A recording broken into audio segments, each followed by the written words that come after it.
El 15 de septiembre de 1485, algunos conversos furiosos decidieron tomarse la justicia por su mano. Como inquisidor, Pedro Arbués se arrodilló delante del altar de la Catedral de Zaragoza. 8 asesinos le atacaron con cuchillos.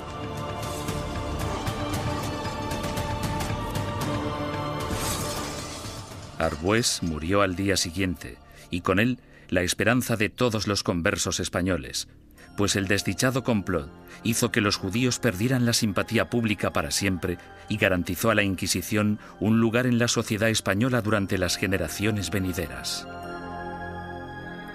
Entre los académicos hay una pregunta obvia que ha generado más debate que cualquier otra. ¿Practicaban realmente los conversos el judaísmo en secreto o fueron simplemente cabezas de turco de la intolerancia?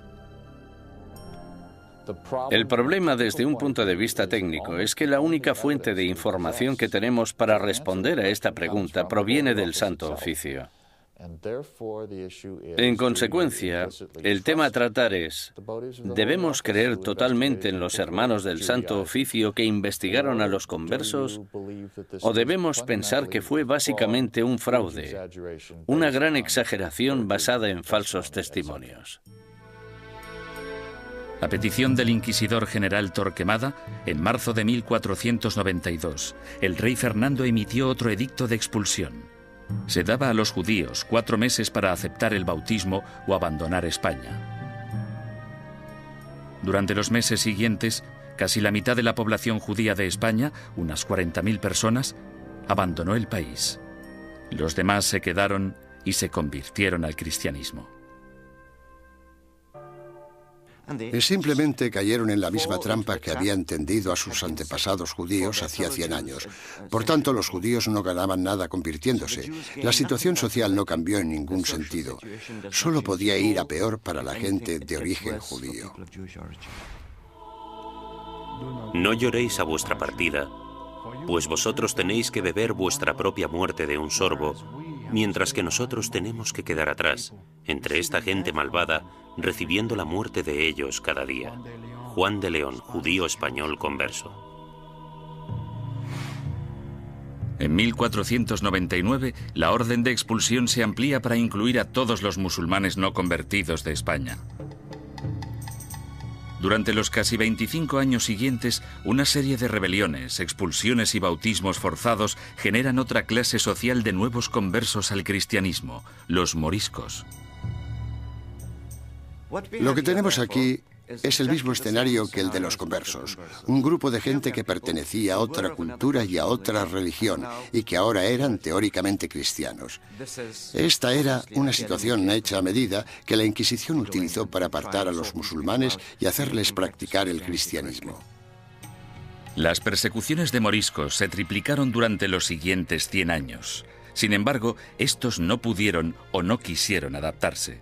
Finalmente, en 1609, las autoridades españolas decidieron que los moriscos eran imposibles de convertir y los expulsó a todos.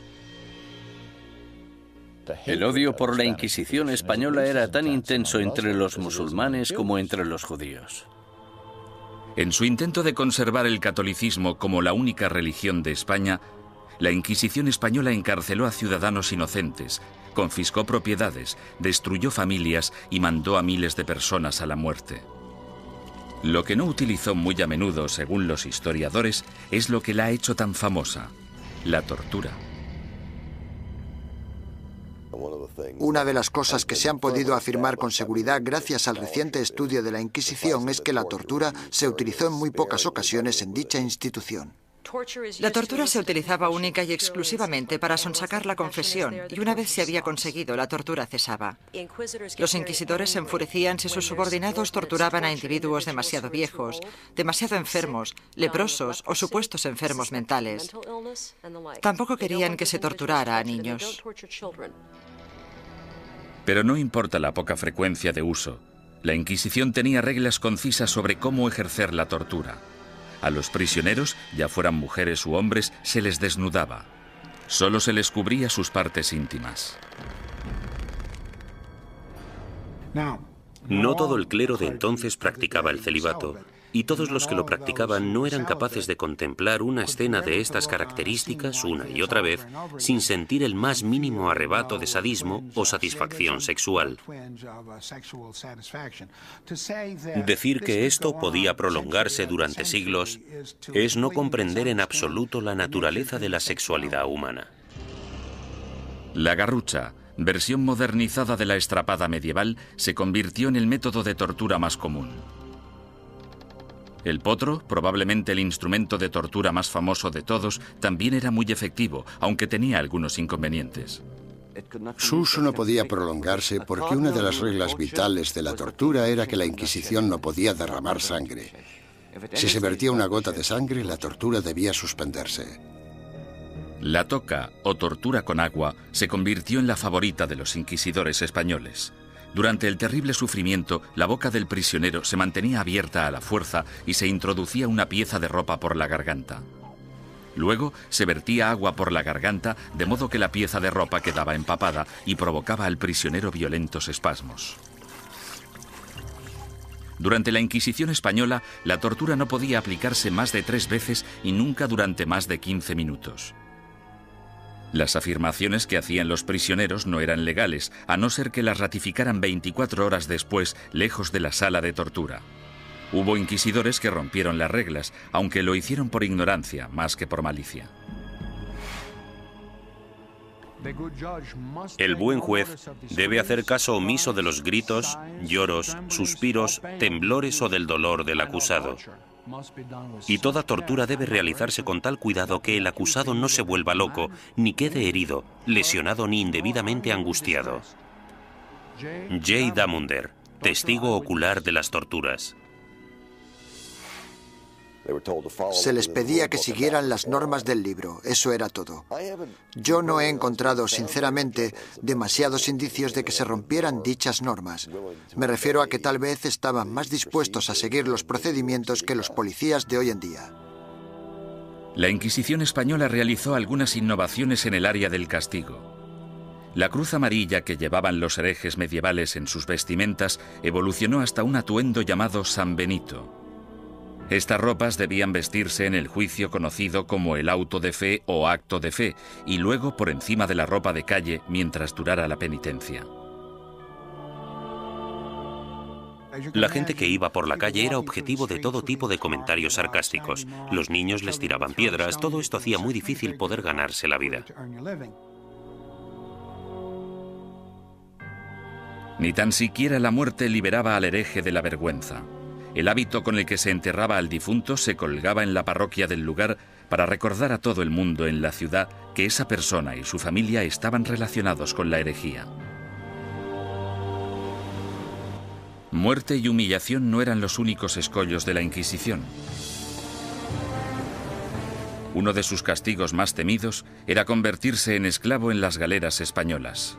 Se cree que este castigo fue invención del mismísimo rey Fernando. No tenía nada que ver con la religión, la herejía ni cualquier otra cosa. Pero el rey Fernando se percató de que mucha de esta gente estaba siendo castigada con penas del todo inútiles y pensó, buena idea, ¿por qué no utilizamos a esta gente? Porque yo necesito remeros en mis barcos. Después de la muerte, ser enviado a las galeras era el castigo de la Inquisición española más temido. No puedo imaginarme nada peor que ser esclavo en las galeras. Yo casi preferiría que me quemaran. Al menos acabaría rápido. Durante la expulsión del año 1492, miles de judíos cruzaron la frontera con Portugal, engrosando allí la población judía y reanimando viejas tensiones raciales. A causa de los alborotos resultantes, los judíos portugueses fueron obligados a convertirse al cristianismo, y en 1532 el rey Juan III insistió en que Portugal tuviera su propia Inquisición. Durante 10 años, los ricos conversos portugueses utilizaron todas las formas de persuasión posible, incluyendo enormes sobornos, para convencer al Papa de que no instaurara una Inquisición en su nuevo santuario. Muchos conversos españoles se fueron a Portugal y de hecho pronto superaron en número a la comunidad portuguesa. Dichos conversos creían que en Portugal estarían a salvo hasta que, evidentemente, los portugueses instauraron su propia Inquisición y todo cambió. La Inquisición portuguesa se puso a trabajar de inmediato con los sospechosos de siempre. Entre 1547 y 1580 se celebraron 34 autos de fe en Portugal con casi 2.000 penitentes y 169 ejecuciones. Las persecuciones fueron tan letales que los conversos, la mayoría de los cuales apenas habían emigrado a Portugal desde España, decidieron volver a su tierra natal y enfrentarse a lo que parecía el mal menor de las dos malvadas instituciones. Tras la conquista militar española del Imperio Azteca en 1521 por Hernán Cortés, los conversos portugueses y españoles pronto emigraron a las Américas en busca de un nuevo comienzo. Pero la Inquisición española les siguió de cerca e inició investigaciones en la recién fundada Ciudad de México. En 1528, 2 conversos españoles fueron quemados en la hoguera tras el primer auto de fe celebrado en tierras del Nuevo Mundo. Las primeras oleadas de sacerdotes españoles también consideraban su deber guiar a la población americana lejos de sus creencias paganas y ayudarles a adoptar el cristianismo. Tras un periodo inicialmente optimista sobre lo que se creía una conversión extendida, la segunda generación de prelados españoles en el Nuevo Mundo empezó a tener dudas sobre si los indios seguían siéndolo a escondidas después de ser bautizados, del mismo modo que se creía que los conversos seguían siendo judíos tras el bautismo.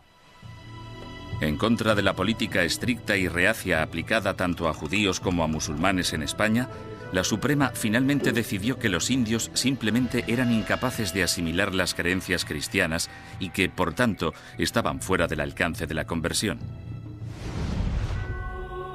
Sin embargo, la Inquisición pronto se enfrentaría a su mayor enemigo hereje de todos los tiempos, el protestantismo.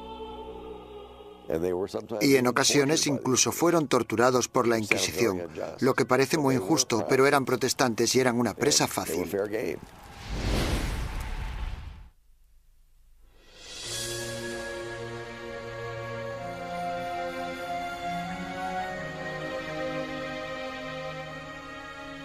Al mismo tiempo que las inquisiciones española y portuguesa remataban su azote contra los musulmanes y los judíos herejes, otra amenaza apareció en escena. En 1517, un sacerdote alemán llamado Martín Lutero dejó su famoso tratado, las 95 tesis, a las puertas de la iglesia de Wittenberg. Se trataba de un ataque acerbo a la Iglesia católica. ¿Tanto oficio que investigaron a los conversos? ¿O debemos pensar que fue básicamente un fraude, una gran exageración basada en falsos testimonios? A petición del inquisidor general Torquemada, en marzo de 1492, el rey Fernando emitió otro edicto de expulsión. Se daba a los judíos 4 meses para aceptar el bautismo o abandonar. El 15 de septiembre de 1485, algunos conversos furiosos decidieron tomarse la justicia por su mano. Como inquisidor, Pedro Arbués se arrodilló delante del altar de la Catedral de Zaragoza. 8 asesinos le atacaron con cuchillos.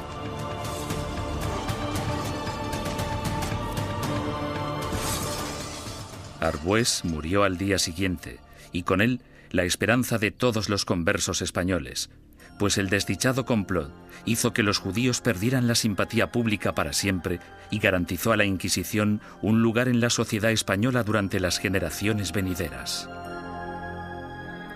Entre los académicos hay una pregunta obvia que ha generado más debate que cualquier otra. ¿Practicaban realmente los conversos el judaísmo en secreto o fueron simplemente cabezas de turco de la intolerancia?